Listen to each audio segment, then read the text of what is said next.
Dans le cadre du chapitre sur le roman, on vous invite à étudier les personnages de roman. Et au nombre de ces personnages se trouve Claude Lantier, le personnage principal du roman qui s'intitule L'œuvre d'Émile Zola. Alors une des questions qu'on peut vous poser à ce sujet, c'est la suivante. À quelle œuvre, entre guillemets, ce titre fait-il référence? À cette question, on peut répondre plusieurs choses. D'abord que l'œuvre en question, c'est l'œuvre dans son ensemble de Claude Lantier, du peintre, donc l'ensemble des peintures qu'il va produire, des toiles qu'il va produire.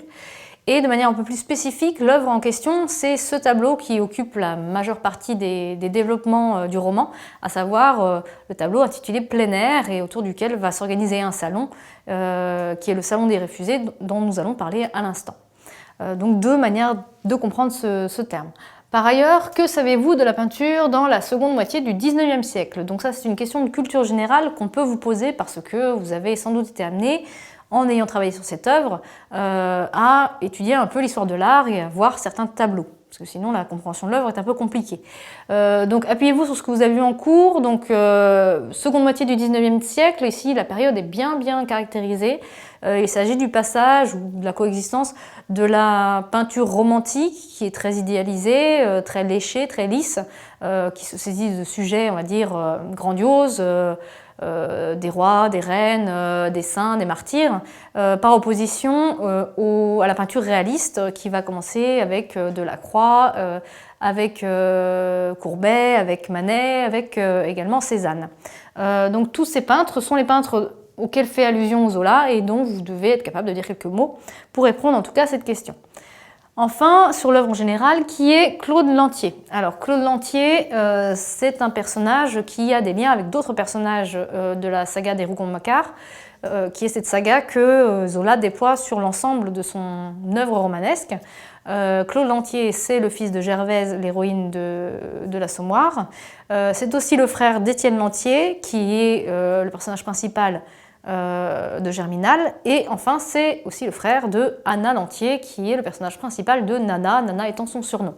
Donc c'est le frère d'un ouvrier, le frère d'une prostituée, Nana est prostituée, et le fils d'une blanchisseuse qui est Gervaise. Donc tous ces romans s'articulent les uns aux autres. Le Salon des Réfusés, c'est le premier extrait que je vous propose de regarder et à propos duquel je vous pose une question. La question c'est la suivante, le narrateur est-il solidaire ou distant de Claude? Alors c'est un passage, ce passage du Salon des Réfusés, où on assiste à la réception par le public de l'œuvre de Claude qui s'intitule Plein air, donc ce fameux tableau qui est au centre du roman. Et c'est une réception qui est plutôt défavorable, c'est-à-dire que les gens se moquent de ce tableau, ils ne le comprennent pas, ils sont choqués, et donc Claude voit que son travail n'est pas compris. La réaction de Claude est assez changeante, c'est-à-dire qu'il est à la fois interloqué, déçu, et en même temps il rejette ces moqueries comme étant le signe que les gens n'ont pas compris et que donc ils ne sont pas à même d'évaluer, d'apprécier vraiment ce qu'il fait. Donc on peut soutenir l'idée que le narrateur semble solidaire de Claude.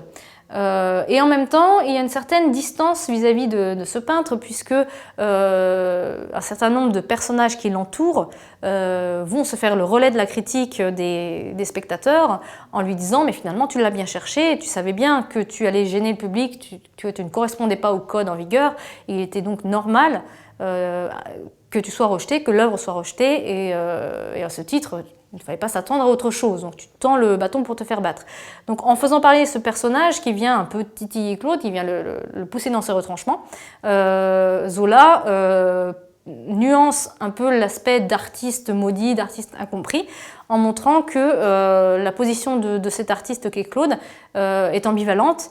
À la fois il souffre de ce rejet et en même temps il l'a lui-même provoqué. Donc on a une attitude du narrateur et par-delà le narrateur de l'auteur qui est double, qui est ambivalente. Autre passage, le passage qu'on peut intituler 1870, qui en fait correspond à un deuxième salon auquel se rend Claude, deuxième salon de tableau, et on peut se demander que dit ce passage sur la vision qu'a Zola de la peinture.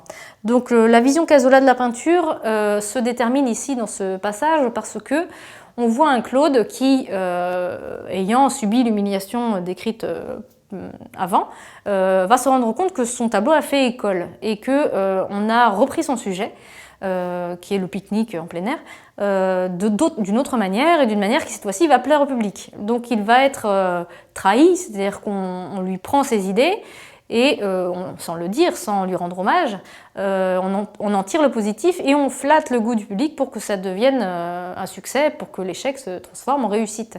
Donc ce passage montre que Zola a un regard assez critique sur la peinture de son temps et surtout sur la manière dont le public reçoit les œuvres, c'est-à-dire la manière dont le public va suivre des codes qu'il reconnaît, en quels on lui dit d'adhérer, et la manière dont le public va rejeter des œuvres qui ne s'insèrent pas dans ces codes. Donc le côté assez conformiste, et on pourrait dire l'instinct grégaire d'un public qui ne réfléchit pas, qui n'essaie pas d'aller au-delà de ses intuitions premières. Donc Zola ici a une position qui va se refléter, qui va se retrouver dans sa vie, puisque, et ça c'est un élément que vous pouvez ajouter, Zola connaissait Manet en plus de Cézanne, puisque c'est de Cézanne dont il parle dans ce livre, Cézanne qui était son ami d'enfance rencontré à Marseille, mais dont il n'a jamais vraiment compris la peinture, avec lequel il s'est brouillé précisément à cause de ce roman, puisque Cézanne s'est reconnu dans le personnage de Claude. En revanche, Zola a pris le parti de Manet lorsque Manet a été attaqué. Et c'est aussi Manet qu'il faut voir dans ce peintre, puisque dans son ambiguïté de langage, de discours sur une défense de cette peinture et une critique de cette peinture, Zola mêle les deux personnages de Cézanne et Manet en adhérant à la peinture de l'un, de Manet, et en se dissociant quelque peu de la peinture de l'autre, de Cézanne.